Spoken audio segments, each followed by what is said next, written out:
Olá pessoal, hoje o tema é voyeurismo.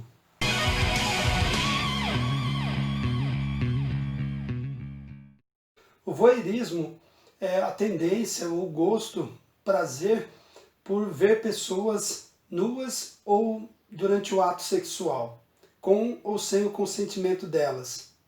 No caso, nesse último caso aí, é crime, né? Porque fere a privacidade da pessoa. O voyeurismo, para muitos casos, é a única forma da pessoa obter algum tipo de prazer. Isso já é no nível da perversão ou da morbidez. Mas o voyeurismo, por extensão, é o prazer que nós temos em olhar, em ver as coisas. Por exemplo, apreciar uma paisagem, apreciar algo belo numa exposição ou na natureza. É o simples prazer de ver.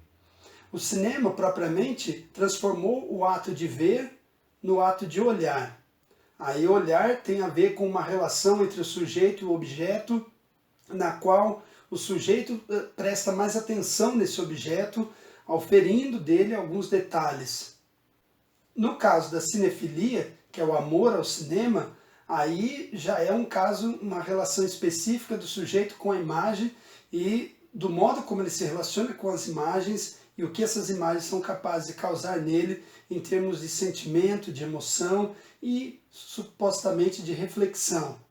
Vamos começar falando sobre um filme chamado Sexo, Mentiras e Videotape, de 1989.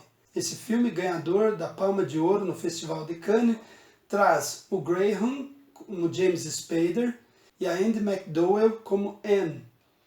Esse primeiro rapaz, o Graham, ele volta para a cidade onde ele nasceu, onde ele cresceu, e ele encontra antigos amigos, antigos amores.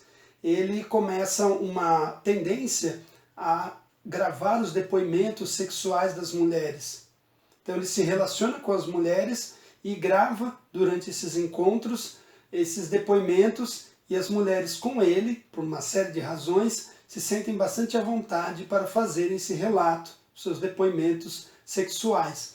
É daí que ele extrai a maioria dos seus prazeres.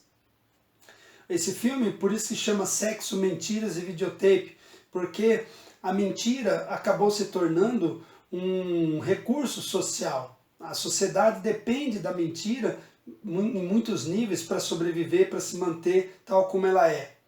Para você me entender bem, ninguém pode dizer tudo o que pensa sobre todos, né? Se isso acontecesse, a sociabilidade estaria seriamente ameaçada.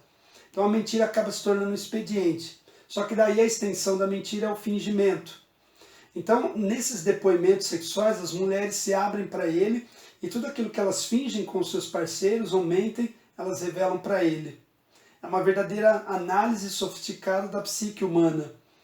As pessoas demonstram ali desejo de confessar os seus pecados, os seus crimes, os seus erros, enfim, os seus segredos, tudo aquilo que está recôndito dentro delas.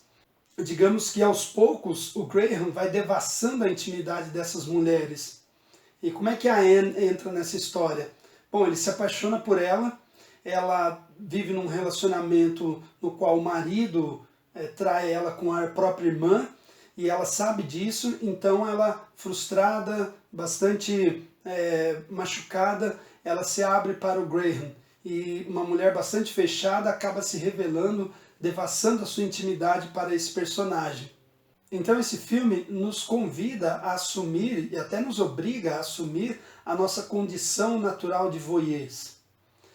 Ao ver esse filme, nós nos tornamos testemunhas de circunstâncias eróticas, de casos, de situações em que as pessoas se envolvem eroticamente. Outra coisa que fica bastante clara é que esse filme segue aquela filosofia de que a verdade desponta se fizermos as perguntas certas. E é o que o Graham faz. O outro filme, Confissões de um Sedutor, de 2001, traz 4 personagens. Andy Garcia no papel de Byron, a Olivia Williams no papel de Andrea e o James Coburn interpretando Alcott. Vamos lá. O Byron é um escritor frustrado tentando desesperadamente fazer sucesso ou, no mínimo, conseguir dinheiro para sustentar a sua família. o Byron vai trabalhar numa agência de acompanhantes.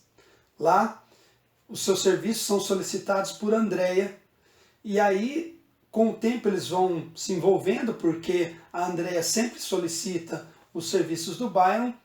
Porém, o Byron descobre, num momento em que ele está na cama com ela, que o marido dela é o homem que solicita, é o homem que paga todo esse serviço. Ou seja, ele está consciente do que está acontecendo, do que a mulher está fazendo. Ele gosta de assistir a mulher tendo relações sexuais. Ele diz que um homem, um marido, deve fazer de tudo para fazer com que, ou garantir que a sua esposa seja bem tratada. Ora, então para ele a visão é uma fonte de prazeres. Não só para eles, para todo mundo, mas para ele especificamente é a única fonte de prazer, já que ele é bem mais velho que ela e é um homem impotente. Então ele tem prazer vendo a mulher tendo prazer, se relacionando sexualmente. No caso do Byron, ele se sente envolvido num triângulo amoroso consentido, porque a mulher e o marido consentem nisso. Só que ele vai se apaixonando por ela e vai sentindo que ele está se perdendo no meio dessa situação. Uma vida dupla se desenha e o seu casamento, e mais do que isso, a sua dignidade estão em jogo. O voyeurismo, nesse caso, é a participação no prazer do outro, o marido participando do prazer da mulher. Mas o Byron vai se sentindo cada vez mais desconfortável com isso. E ele percebe que ele é enredado numa ilusão que foi distanciando ele cada vez mais do seu verdadeiro amor, que é a sua esposa, do seu casamento, da sua vida real. E aí ele resolve, obviamente, romper com isso. Mas aí uma série de circunstâncias já estão em curso e fica difícil para ele voltar, porque ele já deu muitos passos nesse caminho e fica cada vez mais longe e difícil recuar. Então, dois filmes, Sexo, Mentiras e Videotape, de 1989, e Confissões de um Sedutor, de 2001. No primeiro caso, o voyeurismo como forma de confissão, de análise psíquica, e o segundo, o voyeurismo como forma de prazer de um homem que não se sente mais capaz de dar prazer para a mulher e solicita serviços para isso. É isso aí, espero que vocês tenham gostado, inscrevam-se no canal, deem likes, nos vemos na próxima, valeu!